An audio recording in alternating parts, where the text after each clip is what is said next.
Member KBP, kapisanan ng mga broadcaster ng Pilipinas.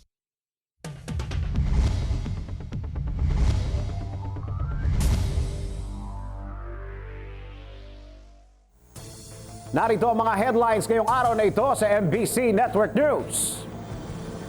Pangulong Duterte nalungkot sa mga binitawang patutsiyada laban kay Obama, sinisi ang media.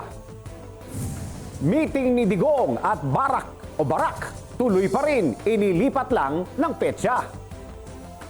Pag-atras ni Barack Obama sa meeting kay Digong, kinampihan ni US Senator Clinton. Sa ating good news, natural na panlaban sa mga lamok na carrier ng Zika virus na diskubre ng isang Pinoy high school student. Sa Alamba News, paano malalaman kung lulong na sa illegal na droga ang isang tao? Mamaya sa ating news coverage, parent and child bike na imbento. Balita naman mula sa Syria, barrel bombs na puno ng chlorine inihulog sa Aleppo. Sa sports, JRU Bombers binigyan ng unang losing streak ang San Beda sa NCAA. Sa showbiz, Janice de Belen inispoiled ang kanyang apo sa kanilang anak ni Agamulak na si Luigi. PhilAm journalist na piling moderator sa debate ng mga vice presidential sa Amerika. Mula sa bulwagang pambalitaan ng Manila Broadcasting Company sa Pasay City, ito ang MBC Network News.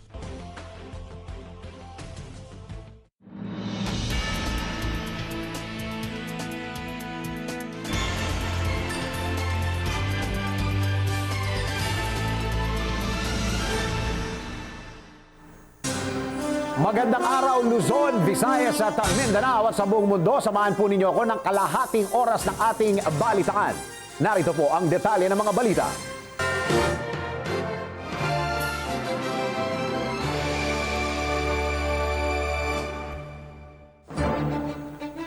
Nalungkot si President Duterte sa mga nabitawan niyang atake kay US President Obama. Matapos mapurnada ang Obama-Duterte meeting sa Laos, nag-issue ng statement ng palasyo na nadala lang si Pangulong Duterte sa tanong ng reporter tungkol sa extrajudicial killings, kaya siya nakapagsalita ng mabigat.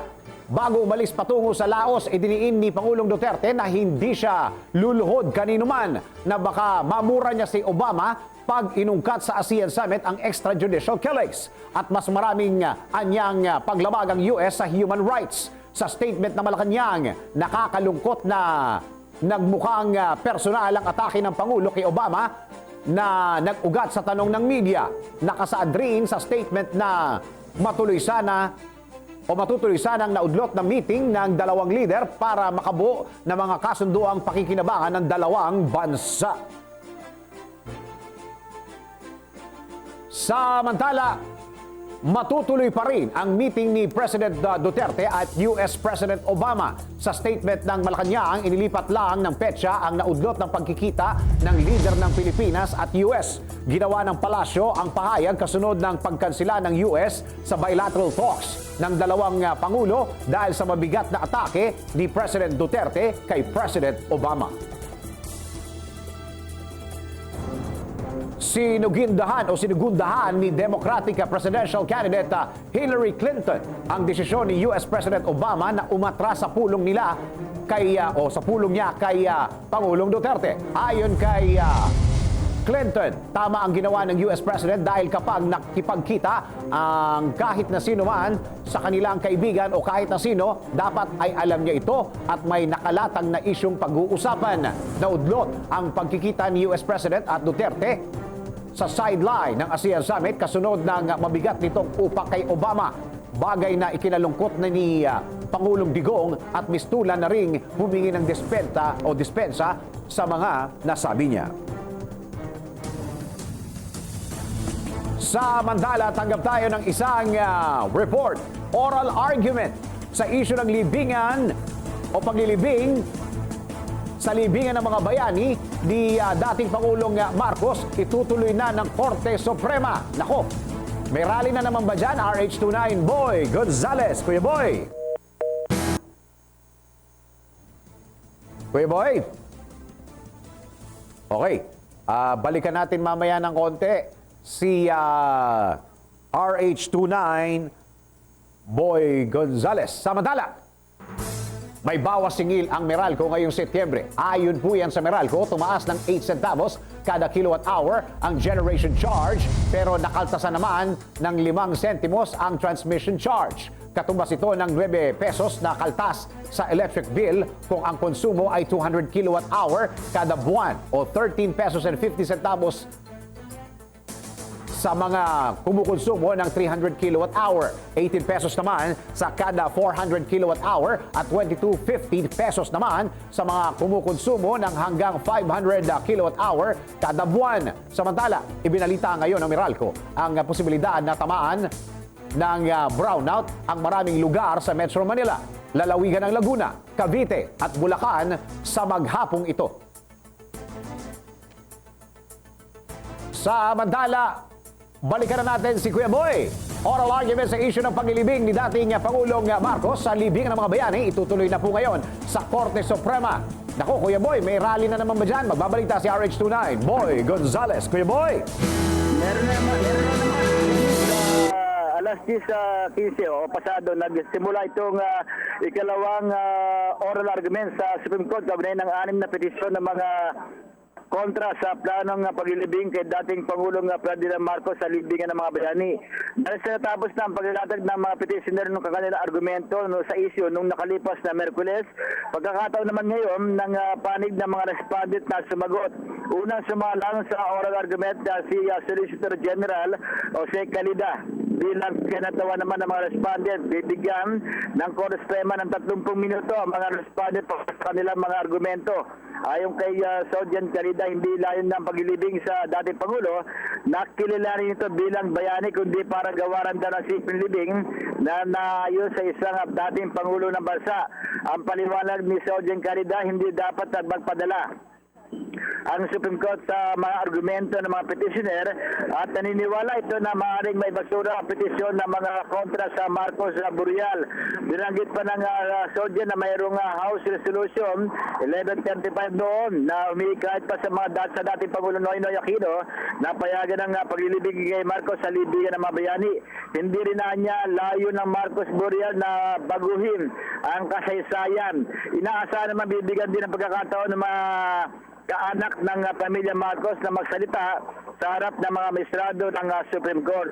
Sa labas sa Dennis, maaga pa lang dumating na yung mga pro-Marcos, yung mga lola natin at lolo na nagsagawa ng kilos protesta sa harapan ng Supreme Court sa mismong padre. Dumating din yung mga kontra o yung anti-Marcos, yung kontra sa pagpapalibing kay Marcos sa libingan ng mga bayani.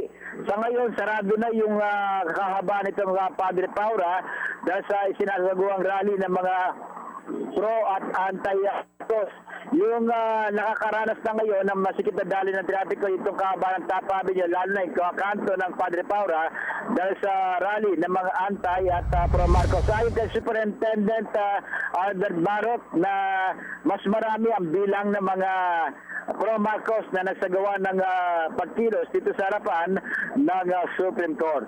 Yan ang Bisa Gonzales, RH29, naglilingkod sa pagbabalik. Hey boy. Yes. O yun, nauna yung mga lola mo ngayon. Wala yung mga antay. Ay, hindi, yung pro pala, yung mga pro. Yung mga pro, yung mga lola, lalo na yung mga talagang Marcos loyalist. Maaga pa, bago mag-alas 7, nandito na sila. Nagsagawa na sila. At ang nito, may dala pa silang malaking screen. Aba? 3D screen na malaki na LED. Nagpapalabas sila yung mga nangyari nung mga Marcelo naman kay Marcos. Tapos yung mga, meron din dumating yung mga kabataan. Mga ethics reporters naman ni Bongbong Marcos na dumasarin dito sa mismong harap ng Supreme Court. Hindi sila pinagtabi kasi nung nakalipas medyo mainit yung magkabilang panig. Kaya magkalayo sila at yung mga polis nasa harapan ng sa mismong yung kung nasa harapan ka ng Korte Suprema, yung nasa bandang kaliwa, mga pro-Marcos, yung nasa bandang Antay. kanan, mga anti-Marcos. Oo. Maririnig pa ba hanggang ngayon, Kuya Boy, yung oral argument na nangyayari sa loob ng Korte Suprema? May speaker pa rin ba dyan? Meron pa rin iniligay ng okay, malaking good. speaker. Kaya yung ngayon, kanina sigawan sila eh. Yung mga batikot sa sila. Ngayon, medyo nakikinig na itong mga anti at pro-Marcos dahil sa ongoing yung oral argument sa loob ng Korte Suprema. May isang oras na nagsimula itong oral argument. At sumala nga yung mismong Office of the Solicitor General, kumakatawan to sa mga respondent dito sa pagpapalibing kay dating Pangulong Ferdinand Marcos. Okay. Salamat, Kuya Boy.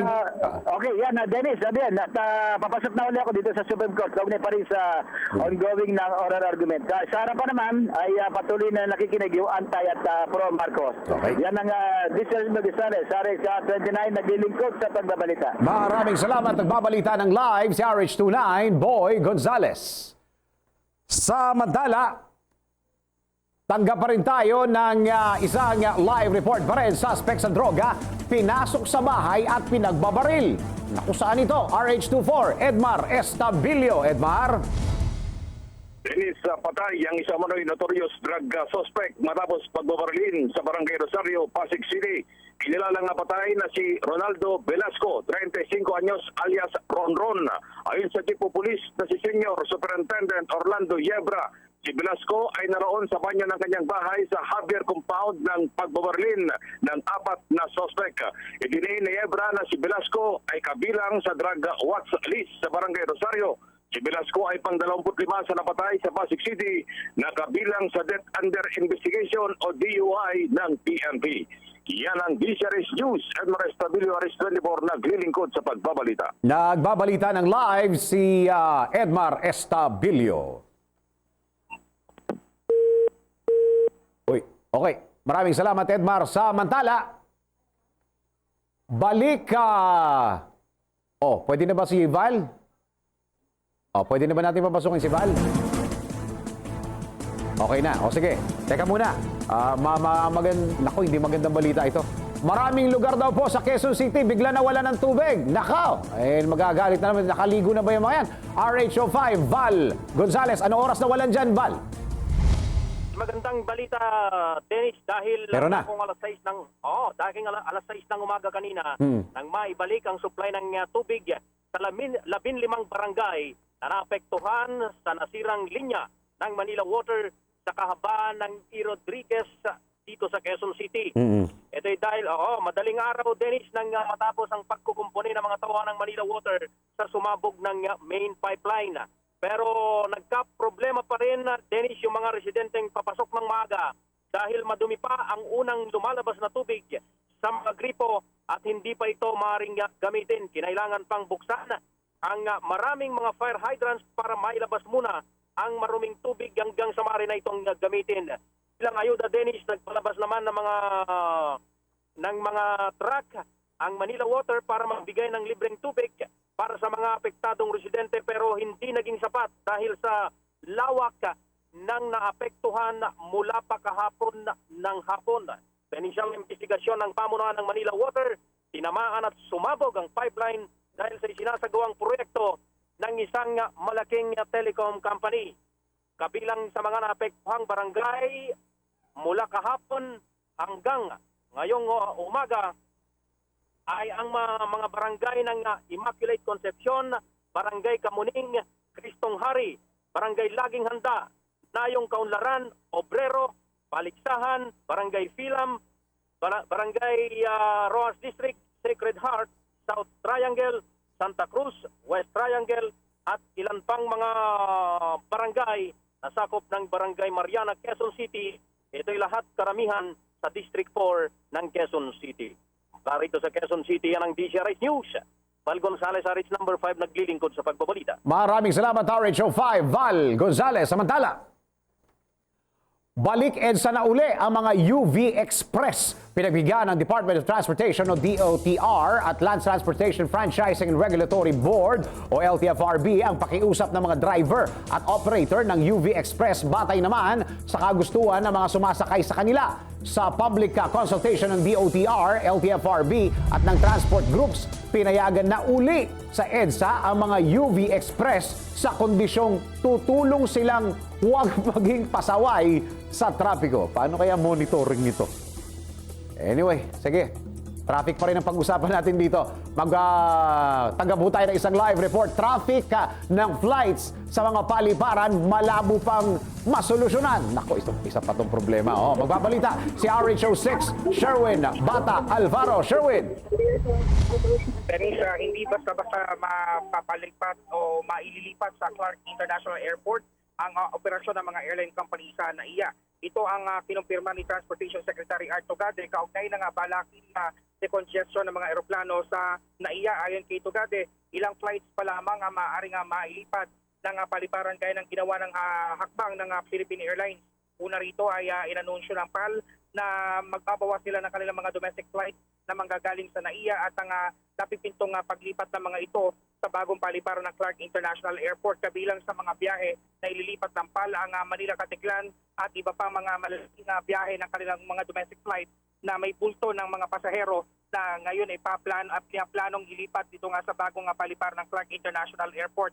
At itong mga hakbangin na ito ay bilang tagbubili na rin nitong si Tugade para nga sundin itong gusto ni Pangulong Rodrigo Duterte na magkaroon ng mas maayos at mas malawak na pagitan yung mga biyahe ng mga eroplano na lumalapag at dumarating umaalis naman sa Ninoy Aquino International Airport dahil pangunahing problema ngayon ng mga kababayan natin ang kalimitan na delay o kaya nakakancel ang mga flights epekto ng airport at ng air congestion, yung pagkakaroon ng sobrang dami ng biyahe ng mga eroplano na hindi naman nasusunod yung oras ng kanilang mga lipad. Ngayong umaga ay magkakaroon ng pagpupulong itong si NAIA General Manager Edmond Real sa mga leader nitong mga airline company para nga pag-usapan yung mga plano.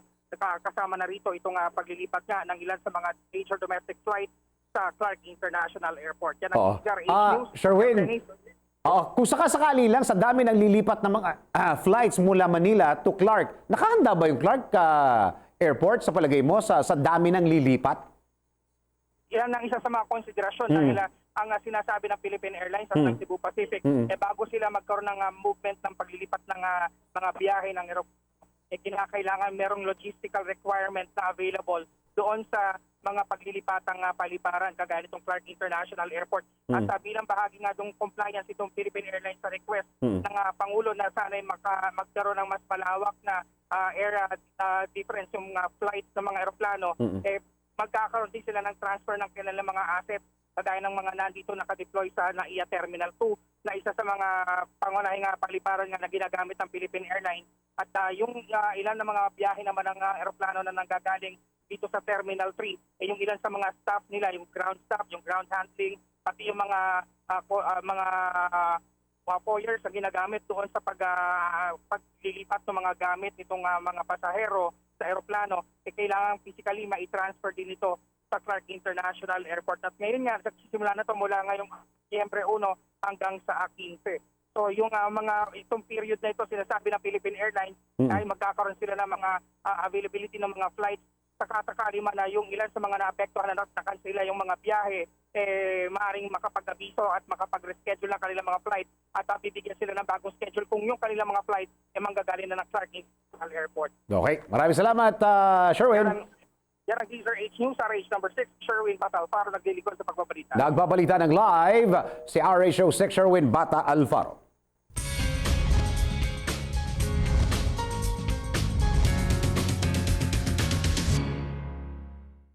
Sa balitang showbiz, Janice de Belen ini-spoiled ang kanyang apo sa kanilang anak ni Aga Mulak na si Luigi.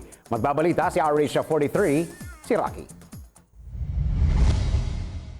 Janice de Belen ini-spoiled ang kanyang apo sa kanilang anak ni Aga Mulak na si Luigi. Hindi itinanggi ni Janice de Belen na nai-spoiled niya ang kanyang dalawang apo sa anak nila ni Aga Mulak na si Luigi Mulak.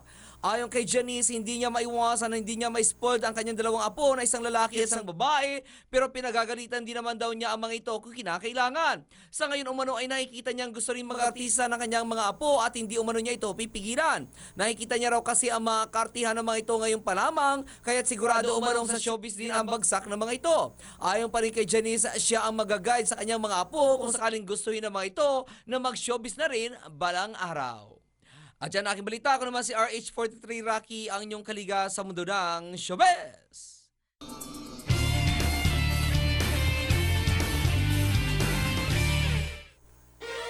Magandang balita para sa mga kinabukasan ng ating medisina. Ito'y dahil maaring malapit na ang masolusyonan ang paglaganap pa ng dengue, chikungunya at maging ng Zika virus sa mundo dahil lamang sa isang 17 anyos na estudyanteng Pinoy. Paano?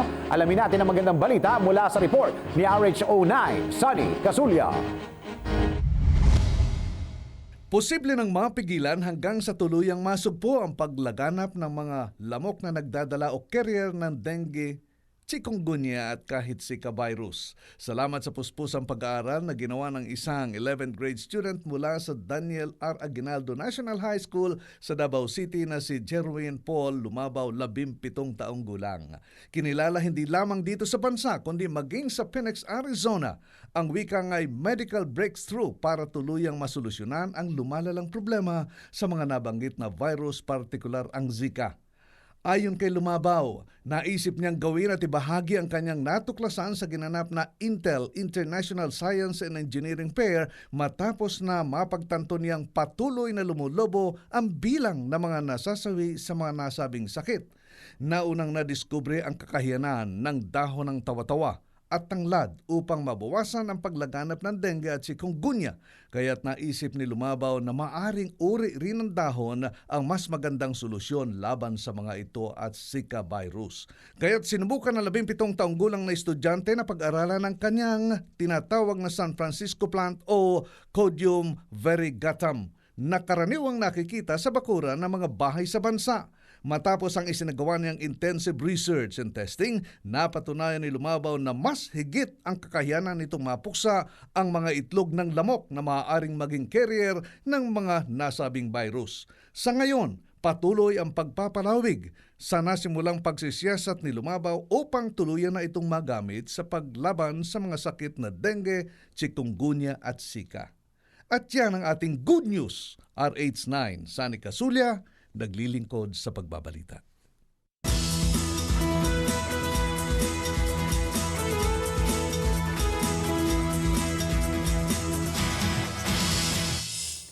Sa ating Alamban News, nitong ginanap na budget hearing sa Senado, isa sa mga ibinunyag ni Chairman Benjamin Reyes ng Dangerous Drugs Board ay ang nakakaalarmang pagtaas ng bilang ng mga batang na-addict sa illegal na droga, kung saan ang pinakabata daw ay nasa 6 na taong gulang. Pero ano nga ba ang mga epekto ng droga sa katawan ng isang tao? Alamin natin yan mula kay RH49, Rita Salonga. Ang epekto ng iligal na droga sa katawan ng tao. Sa patuloy na kampanya ng pamahalaang Duterte laban sa iligal na droga, ayon sa pinakahuling datos ng Philippine National Police, mayroon ng mahigit kumulang 60,000 drug users at pushers ang sumuko sa kanilang himpilan. Pagkatapos sumailalim sa confirmatory drug test, ang mga napatunayang gumagamit ng illegal na droga ay kadalasang dinadala sa rehabilitation centers. Ayon sa datos ng Department of Health, mayroon tayong mga DOH-accredited rehabilitation centers sa bawat rehiyon. Hindi pa kasama dito ang mga private rehab centers at outpatient centers. Pero ano nga bang senyales ng isang taong lulong sa illegal na droga? Ano nga bang epekto ng illegal na droga sa katawan ng tao? Para sa kabuuang balita, mag-log on lang sa www.tcrhnews.com. Para sa Alamban News, RH49, Rita Salonga, naglilingkod sa pagbabalita.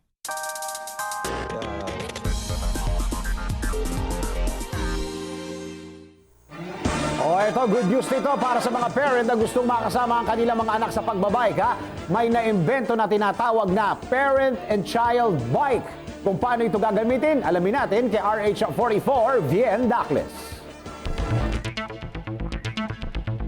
Gusto mo bang mamasyal kasama ng iyong anak gamit ang bike? Pero ang problema, maliit pa ang iyong chikiting at hindi pa kayang gumamit ng bisikleta. Worry no more dahil ang Taga-Bike ang solusyon sa iyong problema. Ang Taga-Bike ay inspired ng Dutch cargo bike na pinagsamang bisikleta at stroller at the same time para sa iyo at iyong chikiting lamang. Kakaiba ito kaysa sa regular na children's bike dahil nakasakay ang iyong anak sa unahang bahagi ng Taga-Bike paharap sa inyong patutunguhan upang makita niya ang buong paligid. Isa itong 3-wheel na bisikleta para mas safe sa inyong dalawa ng iyong anak. Kapag naisipang pumasok ng establishment, maaari itong i-convert sa stroller at kapag babalik na ng bahay ay madali lamang itong i-convert sa bike mode. Nakakapag-exercise ka na, naibibigay mo pa ang iyong quality time sa iyong anak. At yan ang ating news coverage. RH44, Vien Dacles, naglilingkod sa pagbabalita.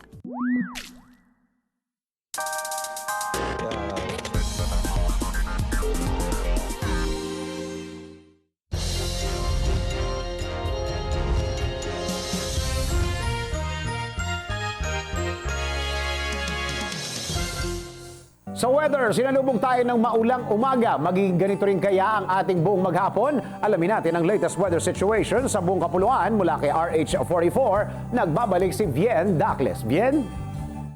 Thank you, Dennis. Lumabas na ng Philippine Area of Responsibility o PAR ang low pressure area or LPA na nauna nang binabantayan ng Pag-asa, ngunit naging isa na itong bagyo.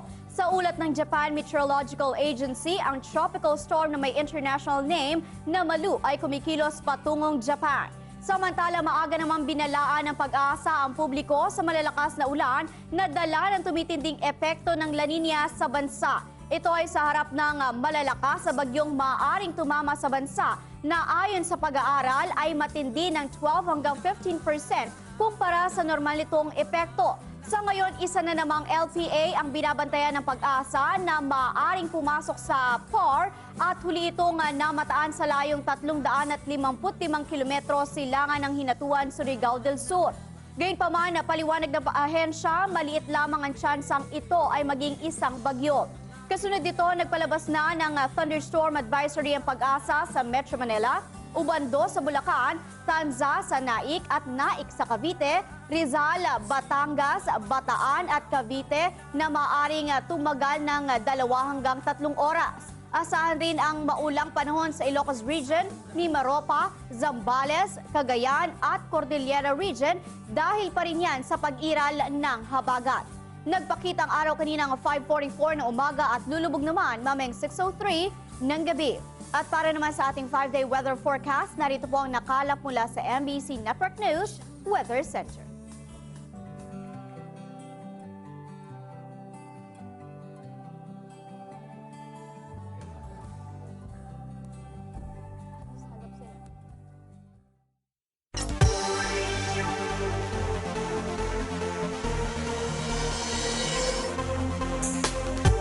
Balita mula sa Syria, barrel bombs na puno ng chlorine inihulog sa Aleppo. 80 katao ang sugatan matapos laglagan umano ng barrel bombs na puno ng chlorine ng Syrian government sa suburb ng Aleppo. Ayon sa mga volunteer, karamihan sa mga biktima ay nahihirapan huminga bagamat mariing itinanggi ng Syrian government ang paggamit ng chemical weapons.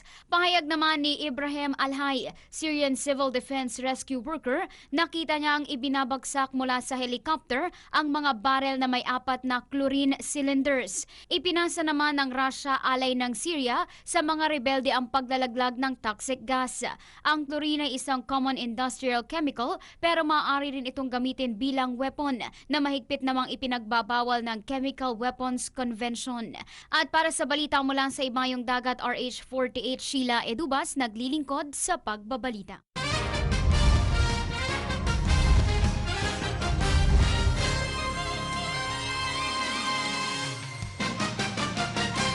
Sa unang pagkakataon mula pa noong 2014, nagkaroon ng losing streak ang San Beda Red Lions sa NCAA men's basketball tournament matapos matalo sa Jose Rizal University Heavy Bombers sa score na 97-88. Pinangunahan ni Tay-Tay Teodoro ang opensa mula sa JRU gamit ang kanyang 28 points at 5 of 9 shooting mula sa 3. Katulong naman niya si MJ De La Virgen na nakakuha ng kanyang career high na 20 points. Nagmula kay De La Virgen ang 2 3 sa second quarter na nagpalaki ng lamang ng JRU sa 27 points. Sinubukan namang humabol ng San Beda sa fourth quarter para batikitin ang lamang sa 93-86 sa last 2 minutes ng laro. Pero nakawala ang JRU mula sa press ng San Beda at nagawang panatilihin ang lamang at manalo sa larong ito. Dahil dito bumaba ang standing ng San Beda sa 11-4 habang JRU naman ay umangat sa 9-6. At yan ang ating balitang pampalakasan para sa Game Now. Ako si Toby Pavon.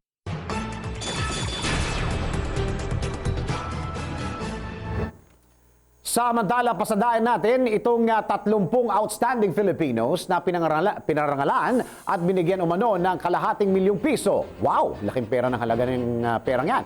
Panoorin natin yan mula sa report ni RH09, Sunny Casulla.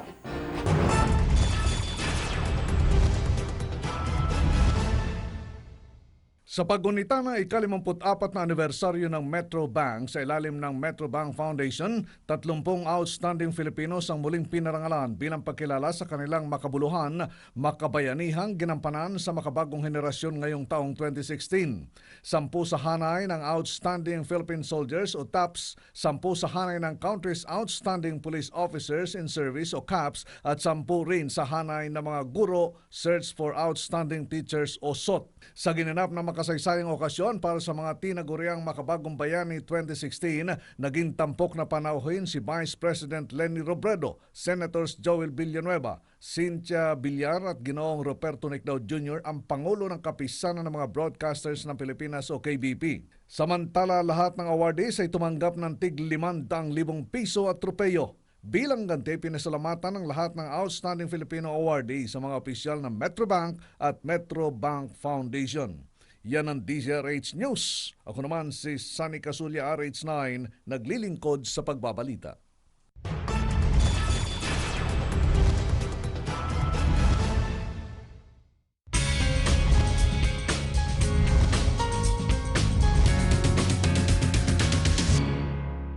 Isang film journalist na piling moderator sa debate ng mga vice presidential sa Amerika. Isang malaking karangalan para sa mga Pinoy na mapili ang isang film na broadcast journalist na maging moderator sa gaganaping debate ng mga tumatakbo sa pagka-vice presidente sa Amerika. Ang Filipino-American na si Elaine Quijano ang napili sa 2016 US Vice Presidential Debate sa darating na October 4 sa Longwood University sa Farmville, Virginia. Ang debate ay magaganap sa pagitan ni Democratic Senator Tim Kaine at Republican Governor Mike Pence. Si Elaine ang kanunahang Asian American na journalist na nagtatrabaho sa CBSN bilang anchor at CBS News correspondent. Bago naging empleyado ng CBS News, naging correspondent muna si Elaine ng CNN kung saan ang White House, Pentagon at ang Supreme Court ang kinocover nito. At yan aking balita. Ako naman si RH43 Rocky, ang inyong kaliga sa mundo ng showbiz. Isang kapapasok lang pong balita, mga sakay ng bumagsak na eroplano sa Macedonia, patay po lahat. Walang buhay na natira sa 6 na pasahero ng bumagsak na eroplano sa Macedonia. Ayon sa report, 4 na Italiano at 2 Kosovan ang sakay ng nasabing eroplano. Excuse me, nang bumagsak ito. Napag-alaman na humingi ng permiso ang piloto ng eroplano sa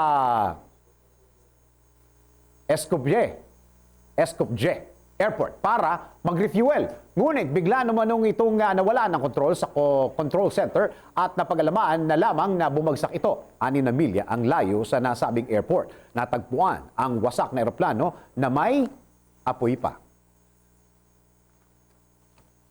At bago tayo tapos, ito muna ang ating Christmas countdown. 108 araw na lang, Pasko na. At sumayin nyo na naman ang kalating oras ng ating balitaan, mga impormasyong dapat ninyong malaman saan mang sulok ng mundo. Sa ngalan ng mga bubuo ng MBC Network News, ako po ang inyong lingkod sa pagbabalita. Ako po si Dennis Antenor Jr. Alas 11 ng umaga, tuloy-tuloy ang ating balitaan bukas, dito lamang sa MBC Network News.